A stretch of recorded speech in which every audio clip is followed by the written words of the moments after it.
Hai semuanya, berjumpa kembali dengan Dongeng Film. Bagaimana kabarnya? Semoga kalian baik-baik saja. Oke, kali ini kita akan merangkum sebuah film bergenre fantasi yang berjudul Mermaid, Monster from Sea Prison. Film ini bercerita tentang seorang jenderal yang bernama Chen Sheng dalam menyelidiki kematian istrinya. Menurut rumor, istrinya dihabisi oleh putri duyung yang sangat ganas. Dalam penyelidikannya, dia menemukan fakta bahwa selama ini dia hanya dimanfaatkan oleh pejabat istana untuk memenuhi ambisi pribadinya. Bagaimana keseruan filmnya? Yuk langsung saja kita menuju alur ceritanya.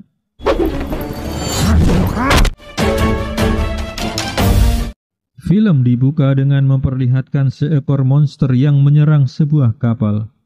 Jenderal Chen berusaha untuk menyelamatkan istrinya dari serangan monster tersebut. Tapi dia gagal. Ternyata itu semua hanya mimpi buruk Jenderal Chen saja. Jenderal Chen terbangun dari tidurnya.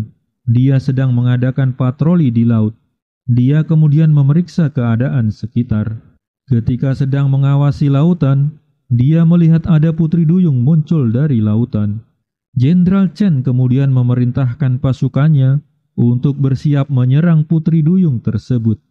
Namun, setelah ditunggu, putri duyung tersebut tak muncul lagi.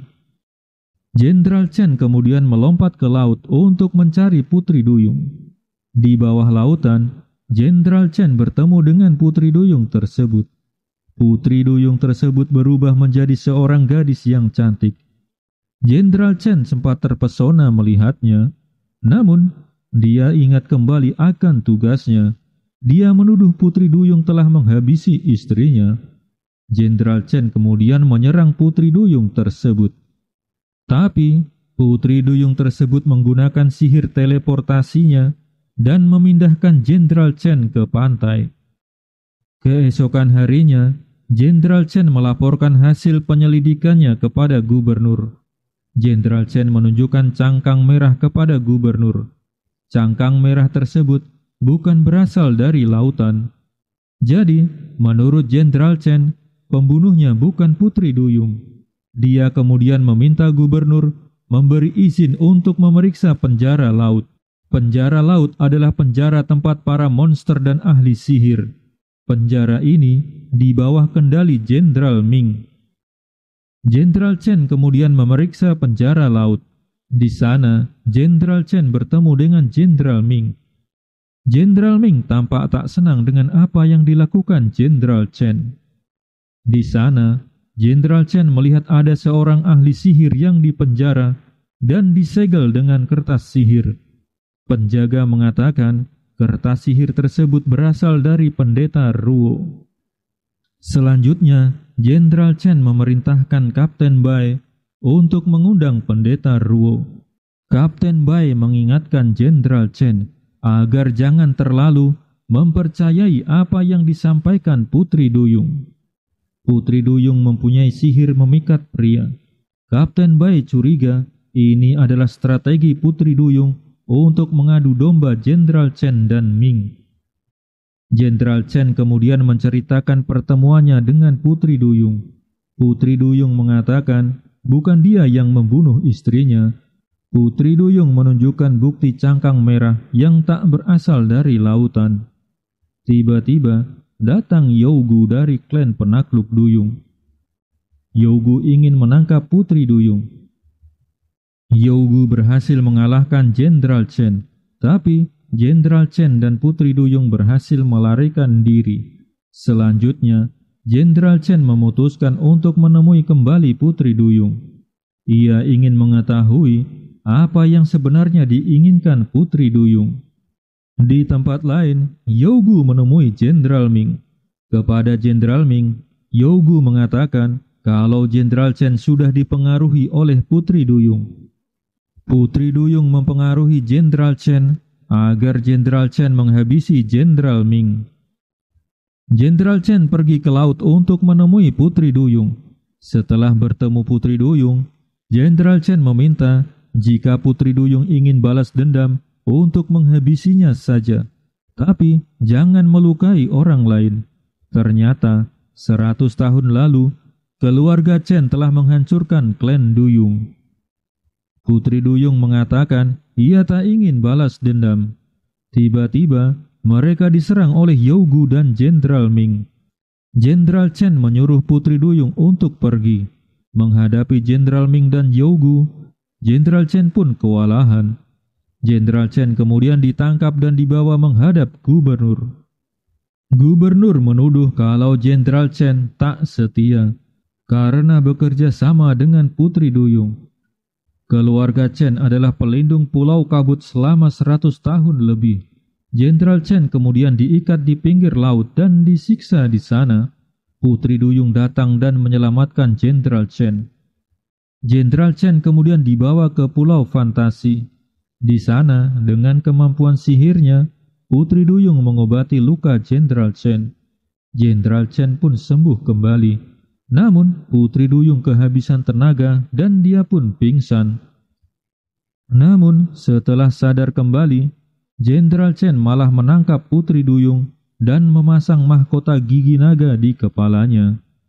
Dengan mahkota tersebut, Putri Duyung tak dapat menggunakan lagi kekuatannya. Tiba-tiba, muncul Jenderal Ming dan Yougu. Ternyata, ini semua rencana Jenderal Ming. Jenderal Chen dipaksa untuk menangkap Putri Duyung. Dengan terpaksa, Jenderal Chen pun melakukannya. Karena ini perintah gubernur. Seorang penjaga menyampaikan mereka menemukan mayat di pantai. Ternyata mayat tersebut adalah Kapten Bai. Jenderal Ming menuduh yang membunuh Kapten Dai adalah Putri Duyung. Tapi Jenderal Chen tak percaya. Dia akan menyelidikinya. Setelah itu, Jenderal Chen menemui gubernur. Jenderal Chen meminta agar gubernur mengembalikan plakat emas milik keluarganya yang disita. Karena dia telah mengikuti perintah untuk menangkap Putri Duyung. Namun gubernur tak mau. Gubernur kemudian mengajak Jenderal Chen untuk melihat persiapan acara 100 tahun pemujaan keluarganya. Di dalam ruang pemujaan keluarga Chen, gubernur menanyakan kenapa Putri Duyung selalu menolong Jenderal Chen. Jenderal Chen kemudian mengatakan ketika masih kecil dia pernah melihat Putri Duyung tersebut, namun dia tak melaporkannya pada tentara. Gubernur kemudian menanyakan mengapa hanya keluarga Chen yang dapat menghabisi Putri Duyung.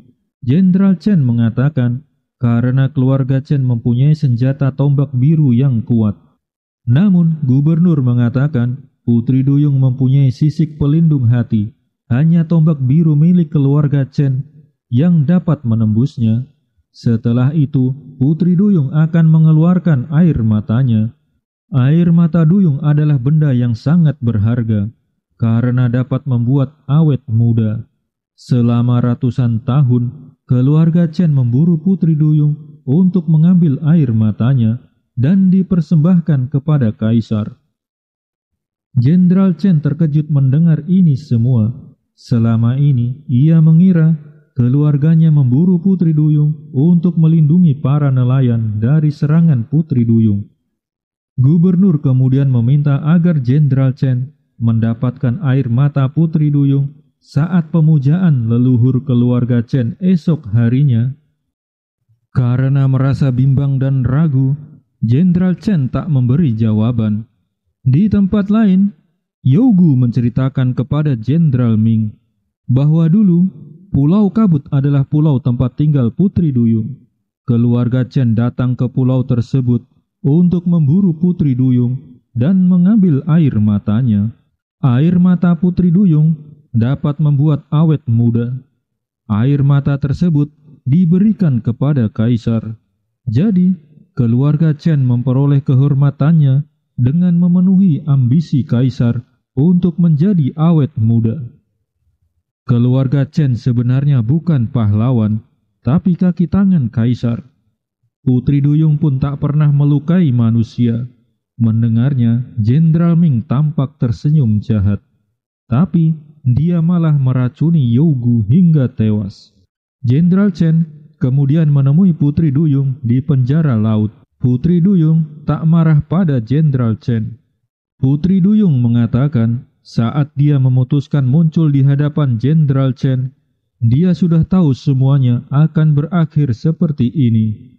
Jenderal Ming datang. Dia meminta agar Jenderal Chen memilih Putri Duyung yang mati atau seluruh keluarga Chen yang mati. Jenderal Chen kemudian menyerang dan menangkap Jenderal Ming. Jenderal Chen kemudian memberikan bukti kalau Jenderal Ming yang telah menghabisi Kapten Dai dan memfitnah Putri Duyung. Gubernur kemudian memerintahkan untuk menangkap Jenderal Ming.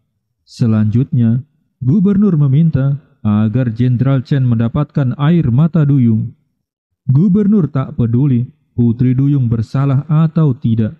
Dia tetap menginginkan air mata Duyung.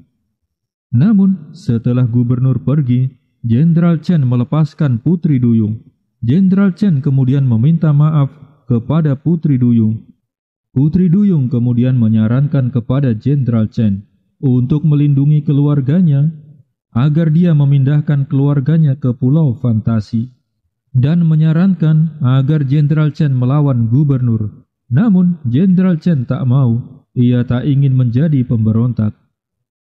Di tempat lain, tampak gubernur berbicara dengan Jenderal Ming. Ternyata Jenderal Ming tak benar-benar ditangkap. Jenderal Chen pulang ke rumahnya. Dia terkejut melihat seluruh keluarganya ditahan. Di sana sudah ada Jenderal Ming dan gubernur. Jenderal Ming mengancam akan menghabisi seluruh keluarga Chen jika Jenderal Chen tak mau mengambil air mata Duyung. Jenderal Chen sangat marah. Dia ingin menyerang Jenderal Ming, tapi dihalangi oleh kakek Chen. Kakek tersebut meminta agar Jenderal Chen tak terbuai dengan rayuan Putri Duyung. Putri Duyung sangat kejam dan suka makan manusia. Keluarga Chen selama ratusan tahun terkenal karena memburu Putri Duyung. Dia meminta agar Jenderal Chen menjaga reputasi tersebut. Anggota keluarga yang lainnya memohon pada Jenderal Chen. Hal tersebut membuat Jenderal Chen jadi bimbang. Jenderal Chen mengatakan, dulu keluarga Chen memburu Putri Duyung untuk mengambil air matanya. Sekarang, dia tak ingin melakukannya lagi. Anggota keluarga Chen kemudian menyerang Putri Duyung. Jenderal Chen menyerang Jenderal Ming.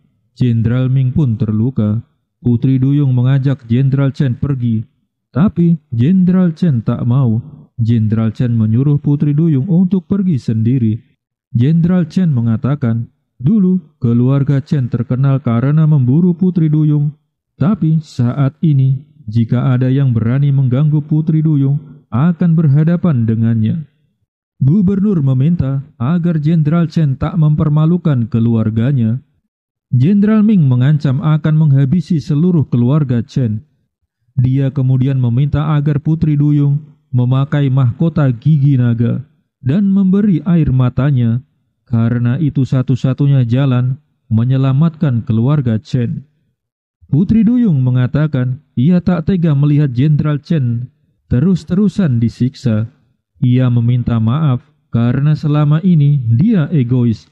Dia bisa saja memberikan air matanya, namun Putri Duyung seumur hidupnya hanya boleh menangis sekali.